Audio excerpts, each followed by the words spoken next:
ছেলের বিনিময়ে কিছু দেবে, অনেক সময় দাবিও করেন, মনে করিয়ে দেন যে তোর পিছে এত টাকা খরচ করেছি। ছেলের বিয়ে দিয়ে ছেলেকে পর ভাবতে শুরু করেন। ছেলে বিয়ে করলে বাবা মায়েদের ছেলের প্রতি একটা এমন মানসিকতা তৈরি হয় যে মনে মনে ভেবে নেয় যে বিয়ে করছিস, তোর সমস্যা তোকেই এর সমাধান করতে হবে। বিয়ে করেছিস, তোকে যেন সাহায্য করতেই পারবো না, পারলেও সাহায্য করে না। অন্যদিকে মেয়েকে সাহায্য করার জন্য সবসময় রেডি থাকেন, সামর্থ্যের বাইরে গিয়ে হলেও করেন। ছেলে বউ কতটা সুখে আছে এটা নিজেদের সঙ্গে তুলনা করেন। ছেলের বিবাহিত জীবন সুখ কতজন সহ্য করতে পারে? ছেলের বিপদে ছেলেকে একা করেন, কিন্তু ছেলের বেশি সুখ থাকলে তার আবার ভাগ চান।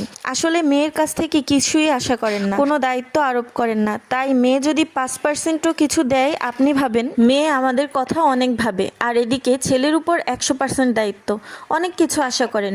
এখন ছেলে সেটা না দিতে পারলে অথবা 70-80% দায়িত্ব পালন করতে পারলেও যেটুকু পারছে না সেটুকু ভেবেই ভাবেন যে ছেলে অনেক খারাপ। মেয়ের পড়াশোনার পর বিয়েতে 10 লক্ষ টাকা দিতে হলো কি মেয়েকে পরে বলবেন যে তোর পিছনে এত টাকা খরচ করেছি? ছেলেকে পড়াশোনার পর ব্যবসা করতে 2 লাখ টাকা দিলেও মনে করিয়ে দেন যে ব্যবসা করতে এত দিয়েছিলাম। চাকরি পেলেও বলেন যে এত খরচ করে পড়াশোনা করিয়েছি। মেয়ের বিয়েতে যত খরচ করে শখ আহ্লাদ করেন, ছেলের বিয়েতে কি অত টাকা খরচ করে শখ আহ্লাদ করেন? আচ্ছা বলেন তো, মেয়ে জামাইকে যতটা সম্মান গুরুত্ব ভালোবাসা দেন, ছেলে বউকেও কি এতটা সম্মান গুরুত্ব ভালোবাসা দেন? মেয়ের বাচ্চাদের যতটা ভালোবাসেন, ছেলের বাচ্চাদের কি অতটা ভালোবাসেন? আসলে ছেলের সঙ্গে বাবা মায়ের সম্পর্কে আজকাল একটা বড় সার্থকতা তৈরি হচ্ছে। এই কারণেই কিন্তু অনেক বাবা মায়ের সঙ্গে ছেলেদের বনিবনা হয় না।